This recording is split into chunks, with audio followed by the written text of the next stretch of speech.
जय श्री हरि विष्णु।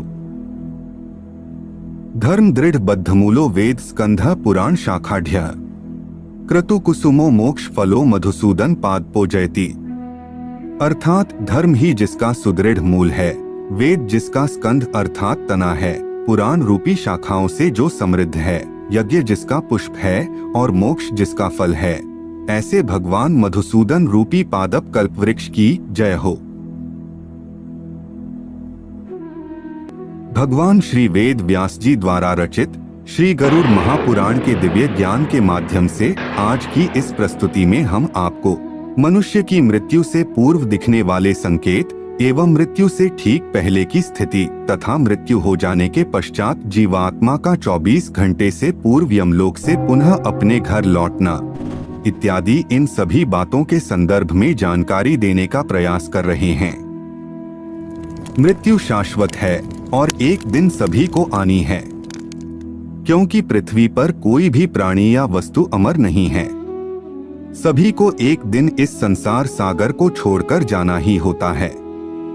इसी के संदर्भ में गरुड़ पुराण में हमें जन्म मरण के चक्र से जुड़ी बहुत सी महत्वपूर्ण बातें जानने को मिलती हैं। गरुड़ पुराण में इस विषय में विस्तृत जानकारी दी गई है कि जब व्यक्ति अपने जीवन के ठीक अंतिम क्षण में पहुंच जाता है, तब उसे किन किन चीजों का एहसास होता है, मनुष्य जीवन के अंतिम क्षण कैसे गुजरते हैं तथा मृत्यु हो जाने के तुरंत बाद मृतक के साथ क्या क्या घटित होता है। तो आइए जानने का प्रयास करते हैं। जब स्वयं भगवान श्री हरि विष्णु गरुड़देव को अत्यंत दुर्लभ एवं अमृत रूपी ज्ञान का पान करा रहे थे, तभी गरुड़देव ने भगवान श्री हरि विष्णु से प्रश्न किया कि हे देवेश, मनुष्य की मृत्यु होने से पूर्व मृतक को कौन कौन से संकेत दिखाई देते हैं तथा उस अंतिम क्षण में मृतक के साथ क्या क्या घटित होता है, उस समय उसकी क्या स्थिति रहती है एवं मृत्यु हो जाने के पश्चात उस मृतक के साथ क्या होता है। हे देवेश, मैं इन सभी बातों को पृथक पृथक जानना चाहता हूँ, कृपा करके यह सब वृतांत भी मुझे सुनाएं। तब भगवान श्री हरि विष्णु ने गरुड़देव से कहा कि हे गरुड़, सुनो, मैं तुम्हें इन सभी बातों के विषय में पृथक पृथक बतला रहा हूँ, ध्यानपूर्वक सुनो।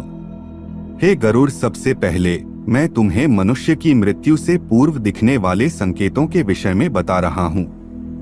हे पक्षींद्र, यथोपार्जित पुण्य और पाप के फलों को पूर्व में भोग कर कर्म के संबंध से उसे कोई शारीरिक रोग लग जाता है। आधि और शारीरिक रोग से युक्त तथा जीवन धारण करने की आशा से उत्कंठित उस मनुष्य की जानकारी के बिना ही सर्प की भांति बलवान काल उसके समीप आ पहुंचता है। उस मृत्यु की संप्राप्ति की स्थिति में भी उसे वैराग्य नहीं होता। उसने जिनका भरण पोषण किया था, उन्हीं के द्वारा उसका भरण पोषण होता है। वृद्धा अवस्था के कारण विकृत रूप वाला और मरणाभिमुख वह व्यक्ति घर में अवमानना पूर्वक दी हुई वस्तु को कुत्ते की भांति खाता हुआ जीवन व्यतीत करता है। वह रोगी हो जाता है, उसे मंदाग्नि हो जाती है और उसका आहार तथा उसकी सभी चेष्टाएं कम होने लगती हैं।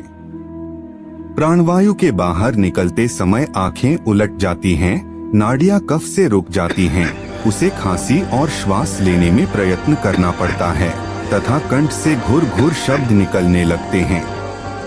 हे गरुड़, जो प्राणी सदा पाप परायण हैं, दया और धर्म से रहित हैं, जो दुष्ट लोगों की संगति में रहते हैं एवं जो सत्शास्त्र और सत्संगति से विमुख हैं, जो अपने को स्वयं प्रतिष्ठित मानते हैं, अहंकारी हैं तथा धन और मान के मद से चूर हैं, जो आसुरी शक्ति को प्राप्त हैं तथा दैवी संपत्ति से रहित हैं, जिनका चित्त अनेक विषयों में आसक्त होने से भ्रांत है, जो मोह के जाल में फंसे हैं और कामनाओं के भोग में ही लगे हैं, ऐसे व्यक्ति अपवित्र नरक में गिरते हैं। जो लोग ज्ञानशील हैं, वे परम गति को प्राप्त होते हैं। पापी मनुष्य दुख पूर्वक यम यातना प्राप्त करते हैं। हे पक्षींद्र, अब मैं तुम्हें मनुष्य की मृत्यु से ठीक पहले की स्थिति एवं उसे शीघ्र यमलोक ले जाए जाने तथा पुनः घर लौटने के विषय में बता रहा हूँ, उसे तुम सुनो। चिंतामग्न स्वजनों से घिरा हुआ तथा सोया हुआ वह व्यक्ति कालपाश के वशीभूत होने के कारण बुलाने पर भी नहीं बोलता। इस प्रकार कुटुंब के भरण पोषण में ही निरंतर लगा रहने वाला अजितेंद्रिय व्यक्ति अंत में रोते बिलखते बंधु बांधवों के बीच उत्कट वेदना से संज्ञा शून्य होकर मर जाता है। हे गरुड़, उस अंतिम क्षण में प्राणी को व्यापक दिव्य दृष्टि प्राप्त हो जाती है, जिससे वह लोक परलोक को एकत्र देखने लगता है। अतः चकित होकर वह कुछ भी कहना नहीं चाहता।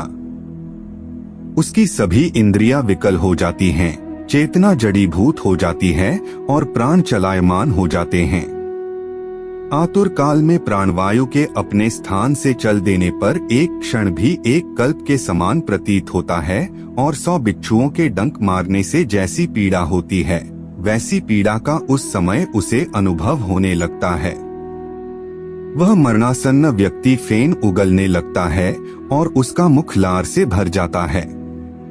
हे गरुड़, पापीजनों के प्राणवायु अधोद्वार अर्थात गुदामार्ग से निकलते हैं।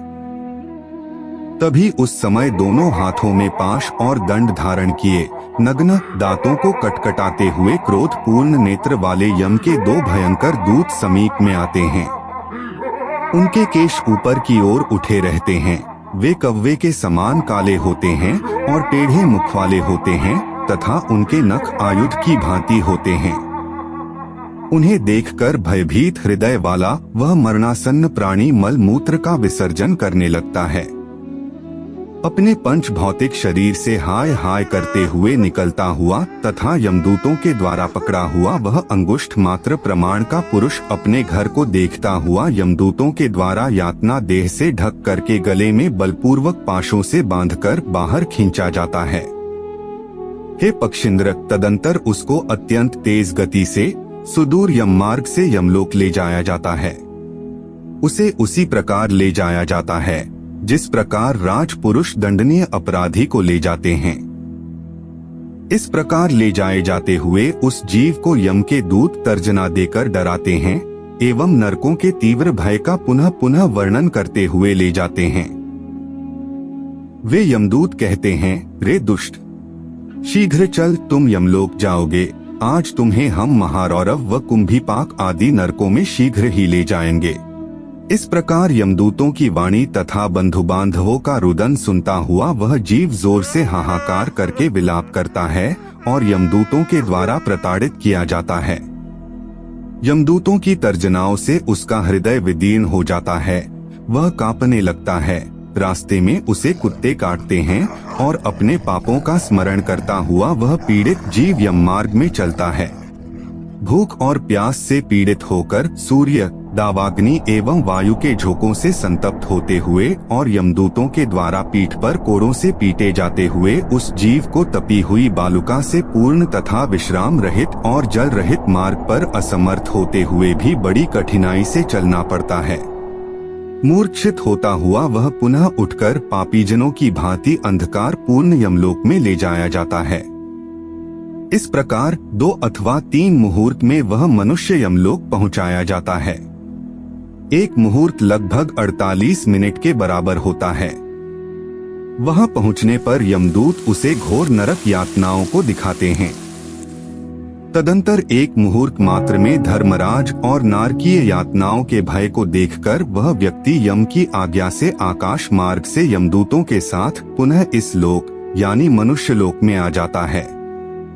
वह अपने घर में पुनः यम के दूतों के साथ लौट आता है जहां उसने अपना शरीर त्यागा था। अपने घर में आकर अनादि वासना से बद्ध वह जीव देह में प्रविष्ट होने की इच्छा रखता है, किंतु यमदूतों द्वारा पकड़कर पाश में बांध दिए जाने से भूख और प्यास से अत्यंत पीड़ित होकर रोता बिलखता रहता है।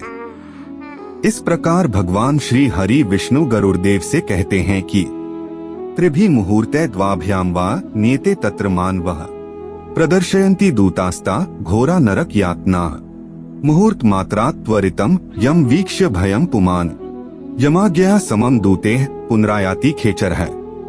अर्थात कि हे गरुड़देव, इस प्रकार वह जीवात्मा 3 या 4 मुहूर्त अर्थात अधिकतम 3.5 घंटे में यमलोक से पुनः अपने घर लौट आ जाती है। हे ताक्ष्य, तदंतर वह पातकी प्राणी पुत्रों से दिए हुए पिंड तथा आतुर काल में दिए हुए दान को प्राप्त करता है तो भी उस नास्तिक को तृप्ति नहीं होती। पुत्रादि के द्वारा पापियों के उद्देश्य से किए गए श्राद्ध, दान तथा जलांजलि उनके पास नहीं ठहरती हैं। अतः पिंड दान का भोग करने पर भी वे क्षुधा से व्याकुल होकर पुनः यम मार्ग में ही चले जाते हैं। जिनका पिंडदान नहीं होता वे प्रेत रूप में होकर कल्प पर्यंत निर्जन वन में बहुत दुखी होकर भ्रमण करते रहते हैं। हे गरुड़ देव, सैकड़ों करोड़ों कल्प बीत जाने पर भी बिना भोग किए कर्म फल का नाश नहीं होता और जब तक वह पापी जीव यम यातनाओं का भोग नहीं कर लेता तब तक उसे मनुष्य शरीर भी प्राप्त नहीं होता। हे पक्षिन, इसलिए पुत्र को चाहिए कि वह 10 दिनों तक प्रतिदिन पिंडदान करे। हे पक्ष श्रेष्ठ, वे पिंड प्रतिदिन 4 भागों में विभक्त किए जाते हैं। उनमें 2 भाग तो प्रेत के देह के पंचभूतों की पुष्टि के लिए होते हैं, तीसरा भाग यमदूतों को प्राप्त होता है और चौथे भाग से उस जीव को आहार प्राप्त होता है। 9 रात दिनों में पिंड को प्राप्त करके प्रेत का शरीर बन जाता है और 10वें दिन उसमें बल की प्राप्ति हो जाती है। हे खगश्रेष्ठ, मृत व्यक्ति के देह के जल जाने पर पिंड के द्वारा उस जीवात्मा को पुनः 1 हाथ लंबा शरीर प्राप्त होता है, जिसके द्वारा वह प्राणी यमलोक के रास्ते में शुभ और अशुभ कर्मों के फल को भोगता है। पहले दिन जो पिंड दिया जाता है उससे उसका सिर बनता है, दूसरे दिन के पिंड से ग्रीवा और स्कंध तथा तीसरे पिंड से हृदय बनता है। चौथे पिंड से पृष्ठ भाग, 5वें से नाभि, छठे तथा 7वें पिंड से क्रमशः कटी और गुह्य भाग उत्पन्न होते हैं। 8वें पिंड से उरु और 9वें पिंड से जानु तथा पैर बनते हैं। इस प्रकार 9 पिंडों से यातना देह को प्राप्त करके 10वें पिंड से उसकी भूख और प्यास ये दोनों जागृत होती हैं। इस पिंडज शरीर को प्राप्त करके भूख और प्यास से पीड़ित जीव 11वें तथा 12वें 2 दिन भोजन करता है तथा 13वें दिन यमदूतों के द्वारा बंदर की तरह बंधा हुआ वह प्राणी अकेला उस यम मार्ग की ओर प्रस्थान करता है। हे पक्षी श्रेष्ठ, मार्ग में मिलने वाली वैतरणी को छोड़कर यमलोक के मार्ग की दूरी का प्रमाण 86,000 योजन है। 1 योजन में अधिकतम 13 किलोमीटर होते हैं।